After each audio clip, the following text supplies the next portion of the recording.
One is the issue of following the individual of the issue. We really get caught up in the individual event.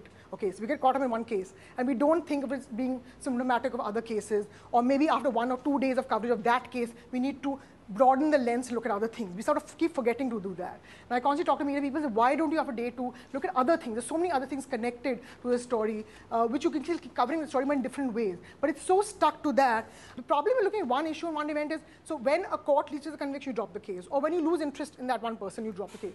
But the issue remains. It's actually very volatile. And you sort of need to look at other processes and other strands which are coming out from that. Now, at that time, in 2009 to 10, the women's groups had pushed a sexual assault bill. The law has changed now in April this year. The law could have changed much earlier. There was a sexual assault bill which had gone through references. It was pending before the Law Commission.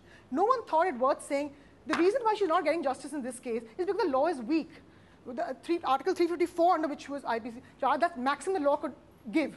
The law couldn't go move beyond that. The point about women's groups at that time were arguing that our definition in this case wasn't rape, but even in rape cases, our definition is so narrow that many cases don't come in that ambit. So you can maybe tortured and objects are being shoved in your private parts, but it wouldn't be constituted rape until April 2013, when the law has changed. But we could have changed it earlier if we had started testing other cases. That this bill is pending, it's been pending for the Law Commission, why not? So significantly with each of the stories, you start looking at the other strands which need to be covered.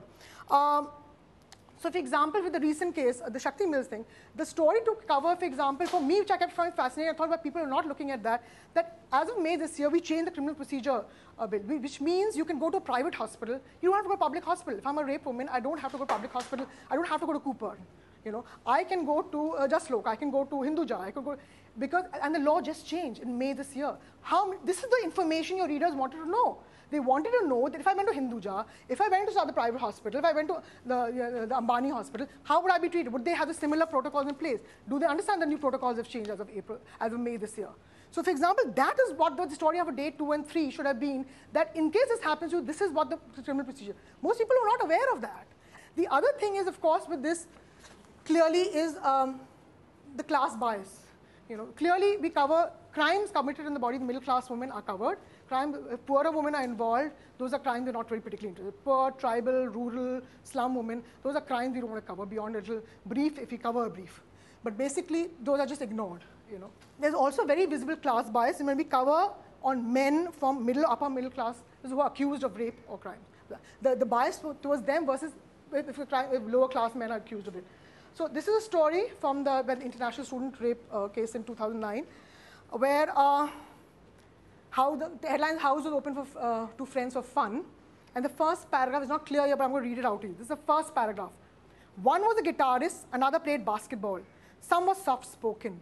One was a biotechnology major. Some had innocent faces. Nearly all were from coveted South Mumbai colleges. None quite fit the profile of a rapist. Please tell me, what is the profile of a rapist? Now, how are we to judge that who is and who is not? And this is pervading through all our reporting on this thing constantly. It's a challenge, definitely a challenge. But as journalists, we have to now start figuring out how do we go past those challenges. But not that the whole story just burns them eventually. The other thing is, moralizing the sort of tone, the sort of, and it all creeps in the language. It's not that you're intending to do all this harm. The point is that you don't stop and think. And it's literally like our whole system of gatekeepers have crashed. In a newsroom, nobody just does a story and comes. You go through a system of gatekeepers. I mean, your chief reporter looks at it, the editor is looking at it, a chief editor is looking at it. Now, how come all gatekeepers crash in these stories? And that is the worrying thing. One person doing an error is someone else should be catching it. And that's why I feel, unfortunately, the people for workshops like this don't send editors. I mean, sub-editors have to be sent. They're the ones headlining, captioning. They're the ones kept away from all kinds of skill training.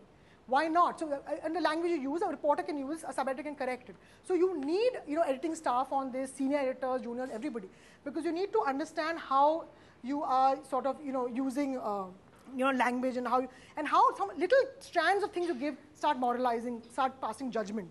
Why was she with 6 men that night? Now this was again something. This is based on an anticipatory bail application of one of the accused and on an interview with his lawyer. And the headline was actually a quote from the lawyer saying, where he's trying to raise, what is he trying to do? He's trying to raise aspersion of the character of this person and saying he's making his case before the case is up. And that's the thing, the media gets often used by defense lawyers who are making their case through you before the case is even up. Now you get used. I mean, you're a media person. The defense lawyer can say what you like. You meet him, but you realize, am I being used in this case? They're building their case using me. So I use his quote as without quotation marks as I lead. It looks like I'm passing judgment on the whole thing, as a publication. And so, and frequent, this is a frequent occurrence when the way you choose phrases and language, you're casting aspersion on the case, you're questioning veracity, but you're not no position to do that. You're not the investigating officer, you're not the police, you're not doing that. Just based on someone said this and someone said that, and I make up a picture of that. And I mean, and usually you start seeing this. I mean, I've noticed that usually day 1 and 2 of coverage, when an event happens, particularly it's horrific, is actually okay. It's actually day 3, 4, 5, which you beware. Because the moment a news channel or a publication continues coverage of the case, that's, I would say, my God, all red flags are up. Because that's when they don't really have much to say, because the real meat of the matter is gone. Now it's going to come after some time, when some more details come, charge sheets filed, or identity parade is up. Because you have nothing to fill it up with, that's when you start padding it with unessential details. Because everything is, I have a lead on you, that publication. So it's constantly you start putting all this thing. Helen Benedict is this journalist in America who did this wonderful work called Vamps and Virgins, this story, which is a book, in which she detailedly reported how sexual assault was covered. And she talked about that the media's tendency to divide the women into vamps or virgins. So virgins who were innocent till they were sullied by this incident, and vamps who by their behavior, dress, the way they went about, were sort of asking for it in that sense. So you divide clearly like day 1 and 2 of coverage, you're dividing the people, and you start covering, and those things, those notes comes into your story. And they say it comes in through their choice of vocabulary, the slant in their leads, and the material they choose to leave out or put in. And often they do it unconsciously. So it's not that you're consciously doing, but it's already creeped in. You think you figured out this person, and it starts creeping your story. There was a story, for example, about an air hostess who was committed suicide a couple of years ago, and in that story, there was a thing, her father knew nothing about her drinking or smoking habits. Okay, I, of course, was nitpicking. I was looking at stories and looking at language use. Like, this had nothing to do with, story. Why was this in the story? What was this about? Then there was another story about this woman software engineer who was murdered by a boyfriend in a guest house in Andheri, and when they said on 3 earlier occasions, they had checked into a smaller guest houses in Andheri. This is another in one story. Another story, constantly her behavior was sorry. Then they also said that, she should regularly go out with him, or sometimes she should drink with him. Where do these stories add anything to the story? But it's like little details put into a story, like we've got one little extra detail. We can't give you a name, so we can put one little more extra detail. But the point is, these are not adding, and they're really passing judgment. And constantly is done. So lots of the male suspect's behavior is more or less scrutinized, but the behavior of the person who's accusing, who's saying that I've been raped, is definitely scrutinized very much great detail. And often, there's also this lot of moralizing which accompanies voyeurism. And we had the Nalsar students in the Hyderabad case in April, where these students from a farewell party, law students, final year, had a farewell bash at a pub in Hyderabad, came out of the pub. There was some guy, probably a stringer of a media channel, shooting videos of them coming out, saying, they were wearing slinky dresses, they were strapless, whatever. They were coming out 10:30 from a pub, and they were shot pictures. The girls protested.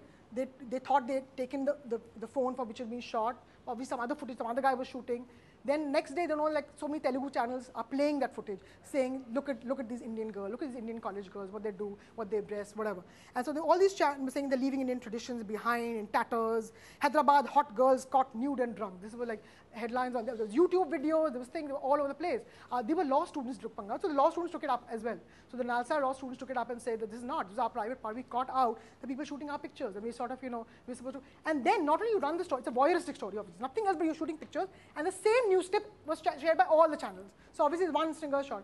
You share with all the news channels, but each one is moralized. Each news anchor, one after another, moralizing as to what is the status of Indian women and young girls doing that. Where was it needed? So the point was that there was voyeurism and there was lots of morality with that. And you keep saying society does that morality, but the point is, as media organizers, we sort of just echo it constantly. There was this case in point. I mean, many years ago when I joined in the first year, it was this case of I don't know the snares of the nuns case. There were these 2 nuns very brutally murdered in 1990. And it was a murder case. They were murdered in the middle of the night. They didn't know who it was. So the first day story was about this brutal murder, and how these 2 nuns were looking after these orphans, of Snares Southern, whatever. And then the next day, a couple of papers carried anonymous sources again, saying that the post-mortem is found that both nuns were used to sexual intercourse, and one even had venereal disease. The second day after coming. And the headline went sex, nuns, and venereal disease. And there were 2-3 very major publications in this city who covered that story and used that. What was the evidence? Some anonymous source said there was a leaked postmortem report. The cops denied it immediately the next day, said there's no such postmortem. You're not looking for that.